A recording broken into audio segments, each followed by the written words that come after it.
I'm broke the boss, I flipped the script. Super Trucker Podcast got me fully equipped. Left the noise behind, now I'm stacking green. Voyager Nation make me live the dream. Welcome to Super Trucker Podcast. Today I'm interviewing Christian. 25 years in the trucking business, a lot of knowledge behind that belt, and we'll see how much he really knows or he's just full of shit. So here we go. So the topic of today is accountability and blame.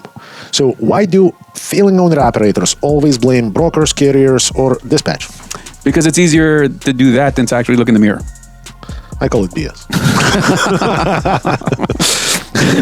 No, but I think in general that's probably correct. Not just for owner operators, that's for everyone. Like, it's easier for me. Same thing. It's easier to blame others than to accept the blame. But the only way to grow is because if you're just blaming others and never changing anything that you can actually change, there is no growth. Oh, you're talking about growth. Exactly. Yeah, that's the concept. But you have to be able to change and adapt, and not just one way, not just one way. All right, that's a good one. What's the hardest truth recruiters wish owner-operators would accept, but we don't? That nobody controls the market. And, oftentimes you find these guys calling with this like really long wish list of what should be delivered to them. But the reality behind it is that, at the end of the day, nobody does that. It's an evolving game. It changes. You just have to be adaptable to change with it in order to stay relevant.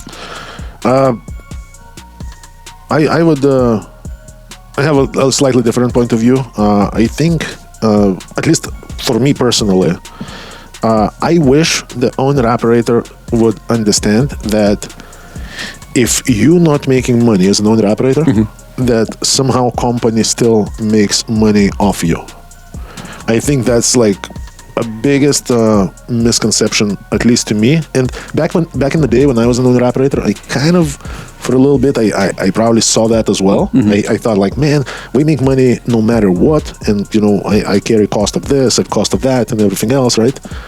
But at the end of the day, with progress and kind of growing up and learning new things and deepening knowledge in the trucking, I realized that, man, like the carrier also has a lot of bills, a lot of responsibilities in that game, and the key difference between the two, owner-operator can choose to be 100% effective 100% of time.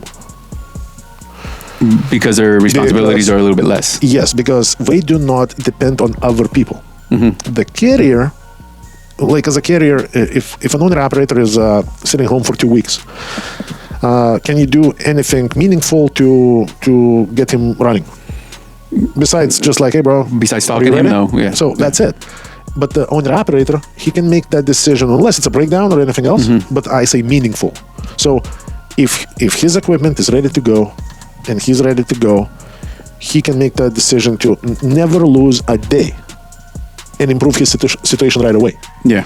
And when like if he's home, he still has fixed costs, like the cost of truck payment, insurance, or certain insurances, and so on. That's a fixed cost. But also, what I used to miss as an owner-operator, that, man, let's say, regardless if I run or I don't run, my dispatcher is at work getting paid. The safety is at work getting paid. Yeah. The office is open. The lights are on. So, it's kind of funny you're saying that. And then, so is that program almost its curse in itself? Because when you lease on, you do remove some liabilities off of your plate, which should mean, in my view, take advantage of that, right? It doesn't mean you get not to run. That's still a bill for someone. And if you're coming in this together, the longevity and the growth, like, listen up, man, the growth of that carrier is your growth as well, because you get better opportunities, better freight, blah, blah, blah, and the list goes on. But yeah, but is that the double-edged sword? Because you put that on out of sight, out of mind, and you forget that it's a thing. So here we go. Never-ending conflict, pointing fingers at each other. At the end of the day, I'm right, you're wrong. Let's carry on. Yeah. How often do people quit right before things would have turned around? I mean, that's a very often common thing that you see, and it's because of just that miscalculation, uneducated decisions that happen, and they start early. So we talk to a lot of first-time owner-operators, and they come with, they tend to think it's a brand new idea, but it's an idea that a lot of people think about. So, for example, a lot of people don't like to drive in the snow, and I get it, and it's all based on safety and all that. I understand that. But then when those trucks come to the south, because although snow's in the south now, but It's just supply and demand, nothing other than that. So what happens to the rates? Too many trucks, not enough loads. Supply and demand rule. So even when somebody's going to go buy that moneymaker truck and fix it and all of that, you see what I'm saying? Like these ideas and all of that, when you follow along, they never they don't ride it out past that point of, they bled their bank account to death. They rolled their business on some dice that really probably was not in your favor, so you shouldn't have done that, right? So, for example, salvaging your truck after a major accident, and then not banking on that it's going to be an additional inspection, not banking on that not all insurances are happy about that. So now you created these other challenges in your journey for one minimal benefit, and does it even end up to be a benefit when you're on the side of the road and show's over? Well, that's a good point, and I think, especially in that aspect, the owner-operator has an upper hand because when he's choosing to make decisions based on other people's potential actions, that's a personal decision. For example, the carrier, in that similar case, has a slightly different approach. Let's say 100% owner-operator company. Yeah. The whole business model is built on the depending on the owner operators, their ideas and thought processes. Yeah. And then for somebody who would say, well, then get the company trucks then. That's another problem, because there are a lot of owner operators that actually very specifically looking for companies that do not have company trucks. Yeah, I agree with that. That's for sure. Conflict of interest. Owner-operator partnership is very real. I got tons of guys who are making $4,000 take-home. Learn how you can do that by giving me a call at 863-342-5171. We are conveniently located in Lakeland, Florida. We are a Florida-based trucking company that is here to provide you resources to be successful. So once again, it's 863-342-5171. All right, so let's carry on. What patterns do you see in people who got screwed everywhere we went? I mean, I've heard some of those stories, man. Well, the number one pattern obviously is that self-victimization on that. But I think the pattern is their inability to adapt. And we say it all the time, man. Nothing in trucking is forever. Everything has an expiration date. Whether it's your truck, whether it's the insurance policy that ends at the end of the year, whether it's your plate, it all expires. So all this customer freight, because somebody did something, fucking 5-6 years ago, that customer freight is gone, and they just want to relive the same thing all over and over again. And it's kind of interesting. We do a lot of interviews of people on site, and when they do come on site before buying the first truck, we do a lot of talking and this and that. And what I do find is a lot of times they think the value is having just a CDL, almost like you're a gift to the industry. So what has to happen is you got to find your position there where, that is value, but how you use it is the real value, not just having it. How do you scale your business in your truck when you understand that the market, you do not control the market? Voyager doesn't control it. No one's controlling this market. You need people that understand about adaptability and how to find that money. Like this week alone, man, do you know there are people calling, talking about, fuck, man, this company got me sitting and they can't find me a load. I've been sitting for 2-3 days. And in the same market, we got people, fucking solo drivers doing 10,000 gross, moving. Yeah. So is it the dispatcher that didn't find you the exact same load, or is this maybe sometimes a little bit of your inability to adapt to be able to position yourself into that position to receive? Yeah, and at the end of the day, I think the question needs to be shifted slightly from we do not have freight, or we just were unable to find something specific that you are looking for. Mm-hmm.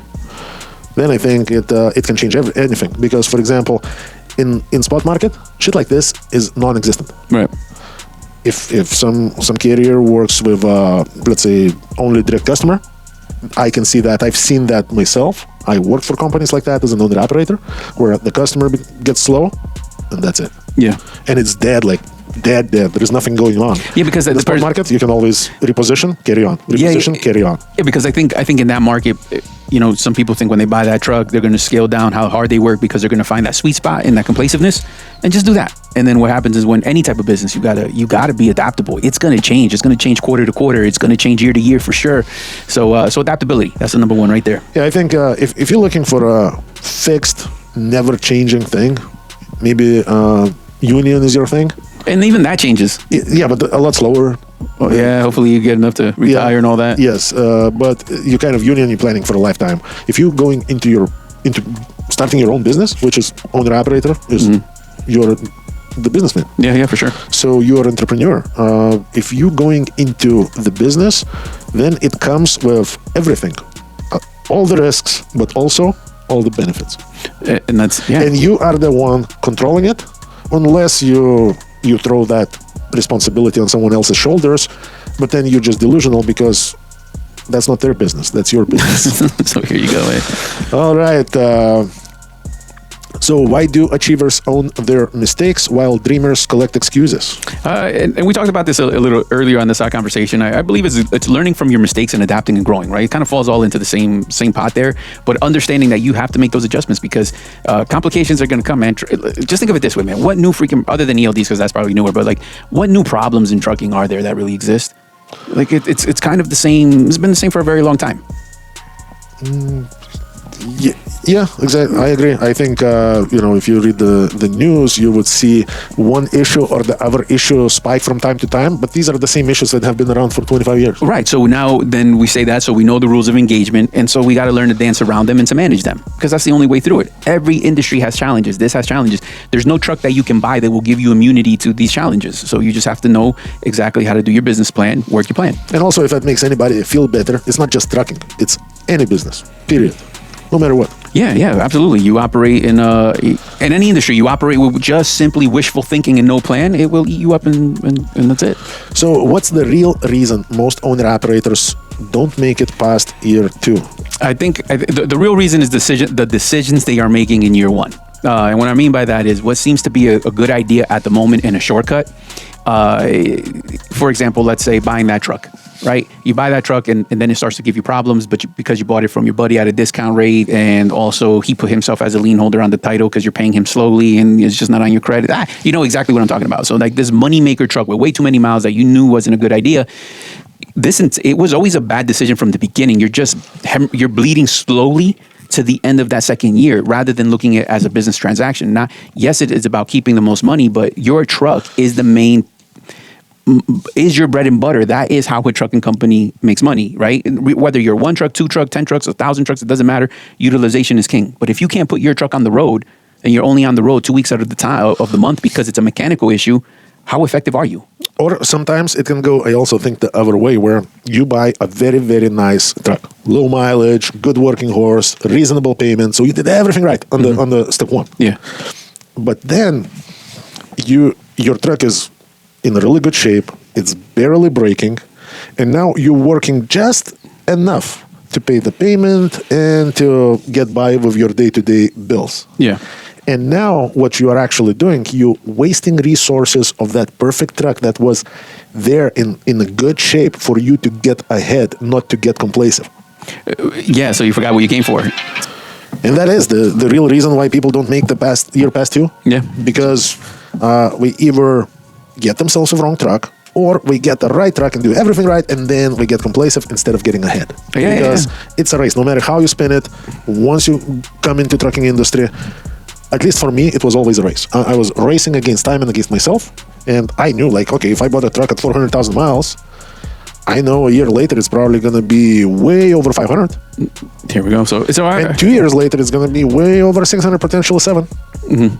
And now if I'm beating around the bush, not putting money to the side, always gambling only on perfect weeks, perfect days, perfect markets, by the time that truck is no longer as reliable and as good, I haven't moved an inch forward. And now I'm in a lot worse position with a lot worse truck. And all I did for 2 years, wasted time and took advantage of the resources that I was lucky to get. And I think that's going to happen across massive industries. It's not just this. So what's the failure rate of any business that opens up first year? I think that's insane. That's a lot, probably. I would say at least 50%. Probably more. And that's it, because everything's a people business. There you go. All right, guys. If you are the Florida-based owner-operator looking for the best trucking company in Florida to run for or partner up with, give us a call, 863-342-5171. And let's take your trucking business to the next level. There we go. Take care, guys. Operators looking for the best business owner opportunity, look no further. I got all the programs that are going to make you successful. Everything to operating from 2 different fuel cards, top of the line trailers with a maintenance program that is unbeatable, to plates, insurance, you name it, we got it. All you got to do is give us a call, 863-342-5171. Learn more and get started.